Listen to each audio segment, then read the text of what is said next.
There will be time for you to read the instructions and questions, and you'll have a chance to check your work.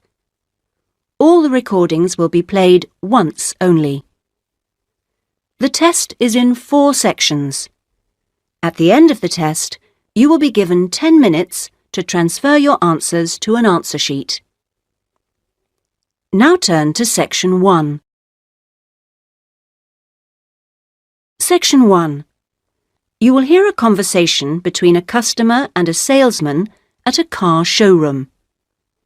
First, you have some time to look at questions 1 to 4.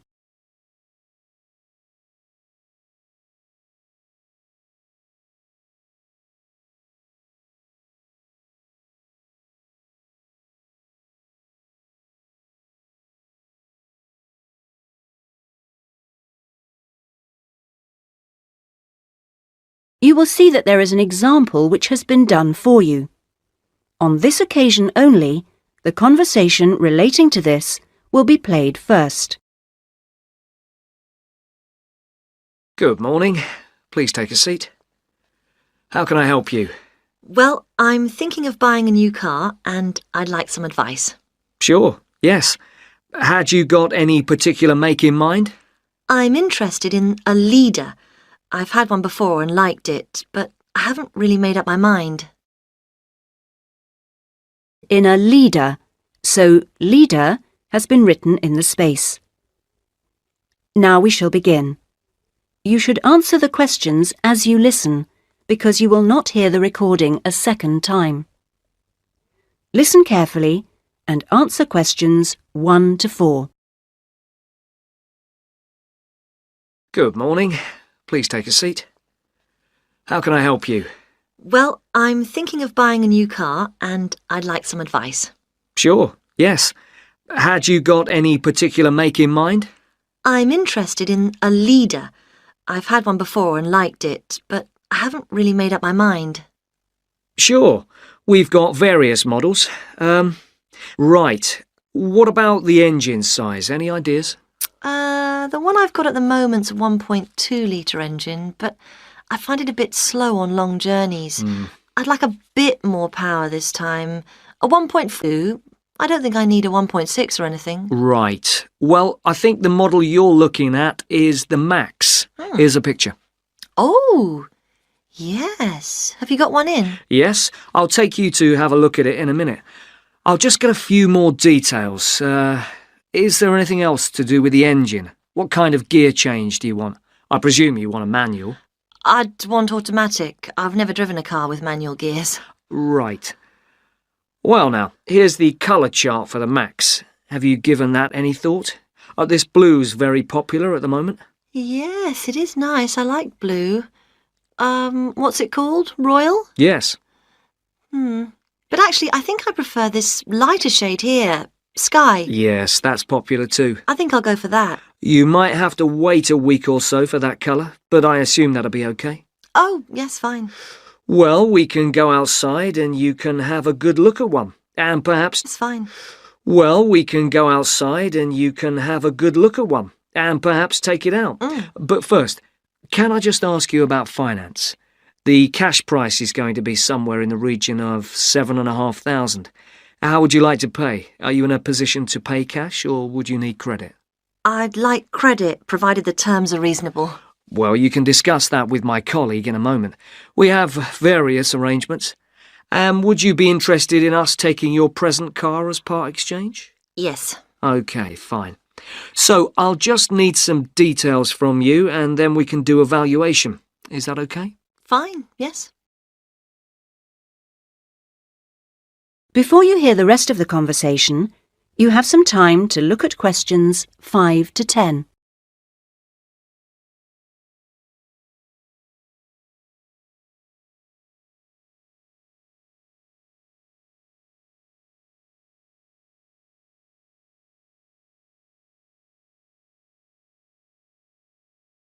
Now listen and answer questions 5 to 10. Could I have your full name? Wendy Harries. That's Harries. And is that Mrs., Miss, Ms? It's Doctor, actually. Oh, right. And your address? 20 Green Banks. Is that green spelled as in the colour? Yes, that's right. OK. Alton. Is that Olton? Not quite. It begins with an A, not an O. Oh, yes, that's in Hampshire, isn't it? That's right. And do you know your postcode? Yes, it's GU8 9EW. Do you have a daytime phone number? Well, I work at the hospital, but it's a bit difficult to get hold of me. Number just for messages, and then I'll get back to you when I can. Is that okay? That's fine. It's 0798 257 643. Fine. And about the car you have now, what make is it? It's a Conti. Do you know the year or the model name? I think it's 1996, and it's called a lion, like the animal. Then it must be 1994, because they brought out the Fox after that. Oh, right, yes. Mileage, roughly? I'm not sure. I know it's less than 70,000. OK. What colour is it? It's grey, metallic grey. Right. And one last thing. What sort of condition would you say it's in? I'd probably describe it as reasonable. Do you need to see it? It's parked outside. Not at the moment, no. Perhaps you could call in one day next week. That is the end of section 1. You now have half a minute to check your answers.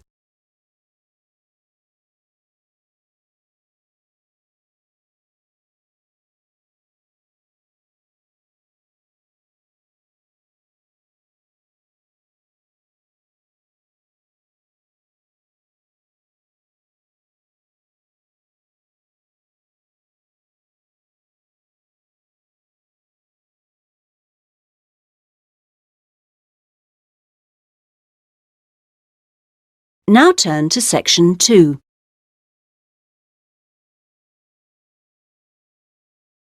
Section 2. You will hear an admissions officer from a UK university talking to a group of postgraduate students in a university abroad about applying for a place at his university. First, you have some time to look at questions 11 to 15.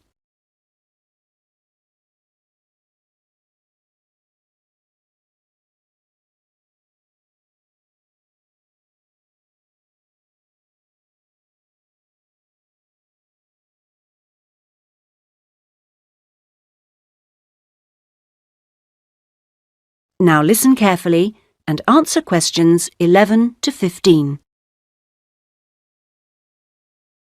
As I said earlier, there is, I think, at Rexford an excellent combination of physical and geographical advantages, as well as having a rural setting and still being close to central London. Something that will certainly be of interest to you is that Rexford is just 35 minutes from London Airport. At Rexford, we have a strong research capability. We came 7th out of in last year's research assessment, carried out by a government body, and did particularly well in your particular subjects, engineering and science. Actually, we got a top research grade of 5 for engineering, geography and computer sciences. One further point, and I know from talking to you individually that a number of you may be looking for some experience in industry after the course, is that all our science and engineering research departments have unusually close relationships with industry in the area. Anyway, that's enough sales talk from me. I'll just take a sip of this coffee that's just arrived, thank you, and then I'll say something about what actually happens when you apply. Right. Now, if you do decide to make an application, what you do is send it directly to me in my department. I will then immediately send confirmation and the application process begins. And I'd like to say at this point that you shouldn't worry if this process doesn't work all that quickly. I mean, occasionally there are postal problems, but most often the hold-up is caused by references. The people you give as referees, shall we say, take their time to reply. Anyway, it's absolutely normal for this process to take 3 to 4 months. What I do in this period is keep in touch with you and reassure you that things are moving along. One of the ways we've devised to help you decide about applying, as well as later when you've been accepted, hopefully, is to put you in contact with, if possible, a student from your own country who is at present studying with us. What you can do is phone them up, we will of course liaise between you, and discuss your concerns with them. That way you can get an objective opinion of what you can expect if you come to live and study at Rexford. Not only the academic atmosphere, but important details like what the leisure facilities are like, and whether the English weather and food are really as awful as everybody says. No. If you decide you can face it, the contact can also help you just before you face it. The contact can also help you just before you are from this country. At the moment, I think we've got 2 second-year students and 1 postgraduate from this country. Before you hear the rest of the talk, you have some time to look at questions 16 to 20.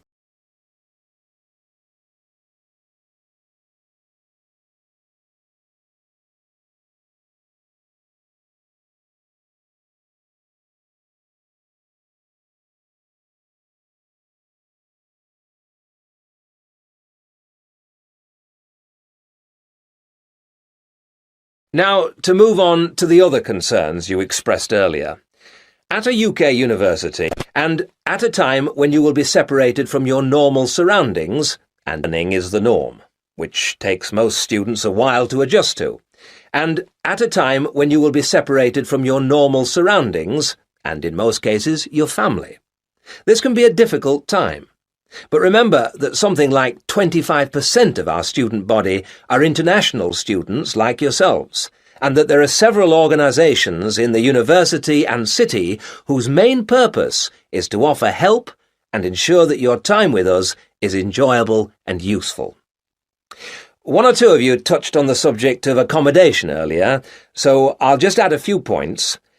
It is the university's policy to give priority in the allocation of residence places to 3 categories, and those are visiting students, 3 categories, and those are visiting students, exchange students, and new postgraduate students. However, demand exceeds supply, so there is still a need to put your name down early for campus accommodation, particularly if your family is accompanying you. This means that the earlier you decide whether you want to study with us, and so get the procedure moving, the better it will be for everybody. Yes. What if you would prefer to live outside the university? If you're planning to live off campus, you've got to sort things out even earlier. As with everything in short supply, the good accommodation gets snapped up months before the beginning of term. In other words, if you're starting in October, you need to be thinking about it in June, or at the very latest July. So you do need to think very carefully about what you need, how much you can afford to pay well in advance. What you can't do is leave it until a few days before the start of term. The agencies in town are pretty good. It's just a matter of contacting them in good time. Of course, we have a full-time accommodation officer available to help all students. She'll get in touch with you when you're accepted. She's got plenty of contacts in the town and will deal with the agencies on your behalf. 1 or 2 of you asked me earlier about your level of spoken English. Obviously, most of you have already achieved a lot. I wish I could speak your language half as well. Having said that, though, I'm afraid the lecturers will make little or no allowance for the presence of non-native speakers in the audience. So anything you can do to improve your spoken English, even beyond the pretty high levels most of you have already reached, will help make your stay with us that bit more fun for you. Some extra practice before you arrive is worth more than, for example, private lessons afterwards when you won't really have time. Oh, and one last thing before I invite further questions. It's very important that you always... That is the end of section 2. You now have half a minute to check your answers.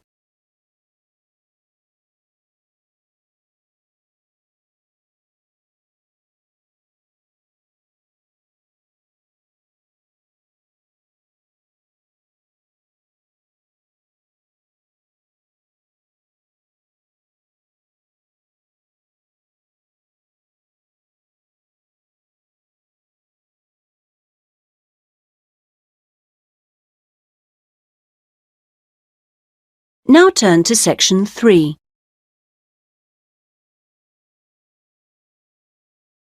Section 3.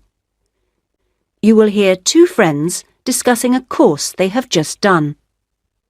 First, you have some time to look at questions 21 to 27.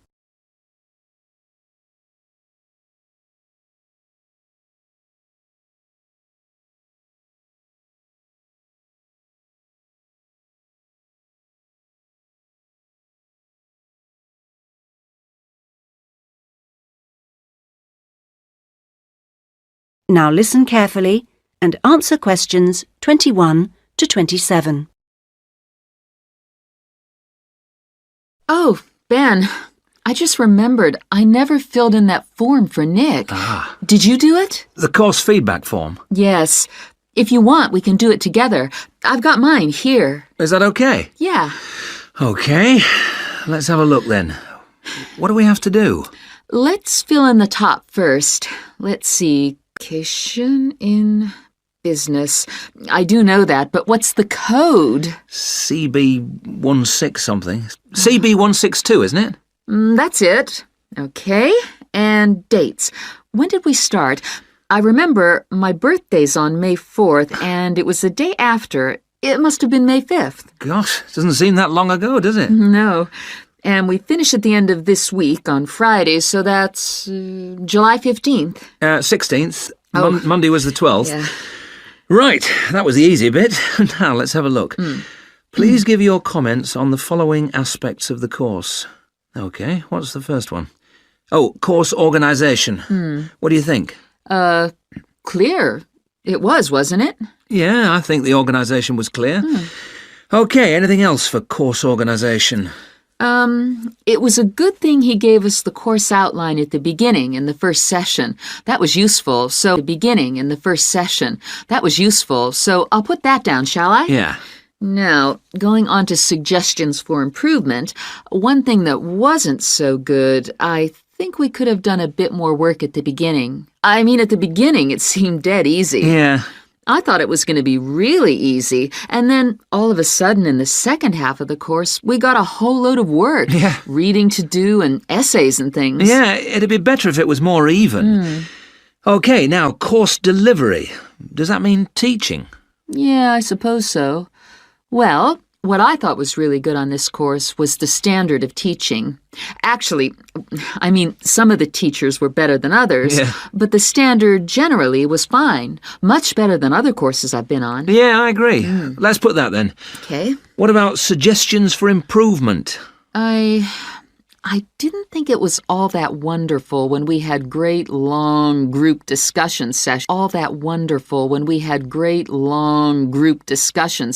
That went on for hours and hours. Right. I don't mean we shouldn't have group discussions, just that they shouldn't go on too long. Before you hear the rest of the discussion, you have some time to look at questions 28 to 30.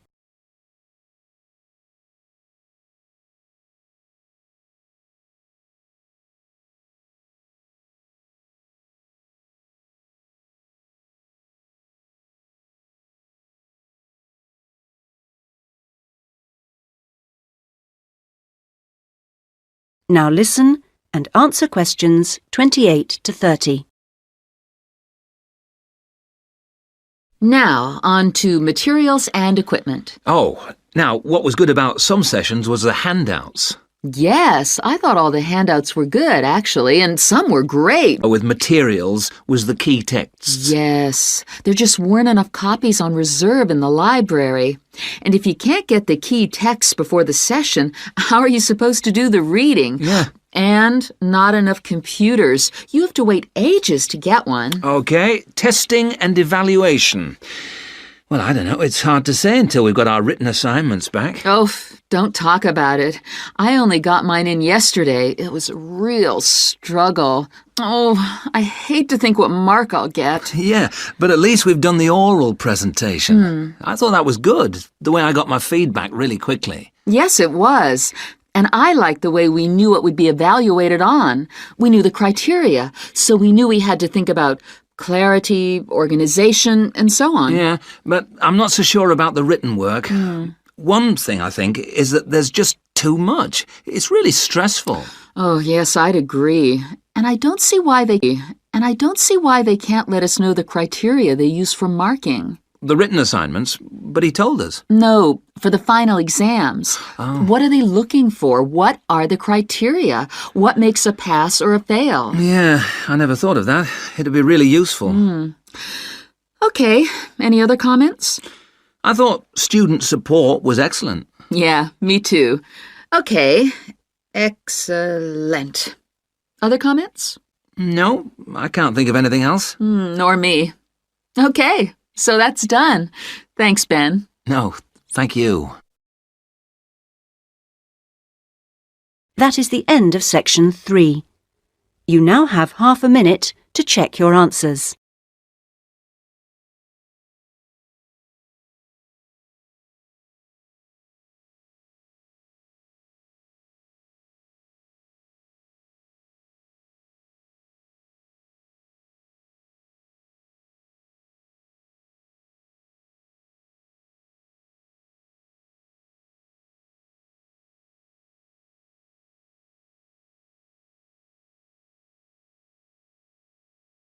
Now turn to section 4.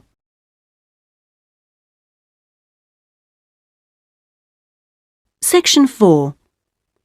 You will hear a student giving a presentation about a project on household waste recycling. First, you have some time to look at questions 31 to 40.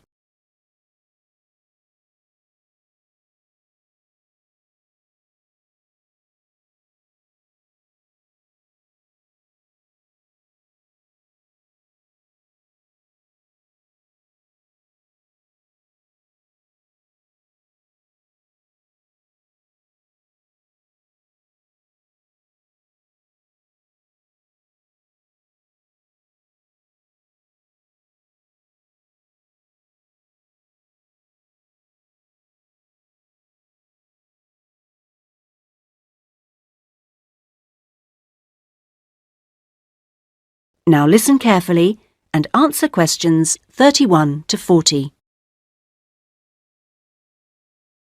Well, my group has been doing a project on how household waste is recycled in Britain. We were quite shocked to discover that only 9% of people here in the UK make an effort to recycle their household waste.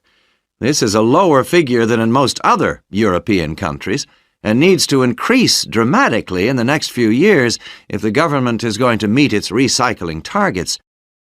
The agreed targets for the UK mean that by 2008 we must reduce our carbon dioxide emissions by 12.5 1990. And recycling can help to achieve that goal in two main ways. The production of recycled glass and paper uses much less energy than producing them from virgin materials, and also recycling reduces greenhouse gas emissions from landfill sites and incineration plants. As part of our project, we carried out a survey of people in the street, and the thing that came up over and over again is that people don't think it's easy enough to recycle their waste. One problem is that there aren't enough drop-off sites. That is, the places where the public are supposed to take their waste. We also discovered that waste that's collected from householders is taken to places called bring banks for sorting and baling into loads. One problem here is taking out everything that shouldn't have been placed in the recycling containers. People put all sorts of things into bottle banks, like plastic bags, and even broken umbrellas. All this has to be removed by hand. Another difficulty is that toughened glass used for cooking doesn't fully melt at the temperature required for other glass, and so that also has to be picked out by hand. Glass is easy to recycle because it can be reused over and over again without becoming weaker. 2 million tons of glass is thrown away each year. That is 7 billion bottles and jars. But only 500,000 tons of that is collected and recycled.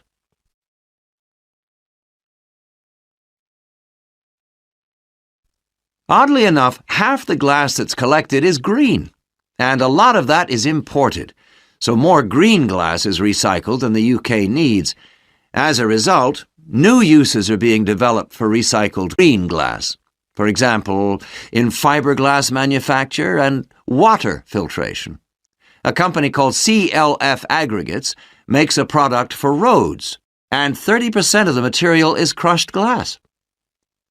For recycling paper, Britain comes second in Europe with 40%, behind Germany's amazing 70%. When recycling started, there were quality problems, so it was difficult to use recycled paper in office printers, but these problems have now been solved. And Martins, based in South London, produces a range of office stationery which is 100% recycled, costs the same as normal paper, and is of equally high quality. But this high quality comes at a cost in terms of the waste produced during the process. Over a third of the waste paper that comes in can't be used in the recycled paper, leaving the question of what to do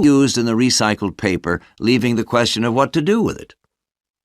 One firm, PaperSave, currently sells this to farmers as a soil conditioner, though this practice will soon be banned because of transport costs and the smell, and the company is looking into the possibility of alternative uses.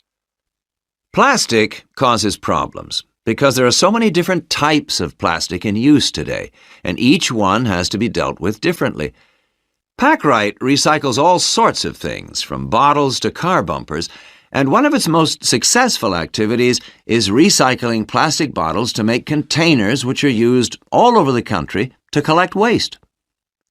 The Save a Cup scheme was set up by the vending and plastics industries to recycle as many as possible of the 3.5 billion polystyrene cups used each year. At the moment, 500 million polycups are collected, processed, and sold on to other businesses such as Waterford, which turns the cups into pencils, and Johnson & Jones, a Welsh-based firm, which has developed a wide variety of items, including business cards. Well, to sum up, there seems to be plenty of research going on into how to reuse materials. But the biggest problem is getting people to think about recycling instead of throwing things away. At least doing the research made us much more careful. That is the end of section 4. You now have half a minute to check your answers.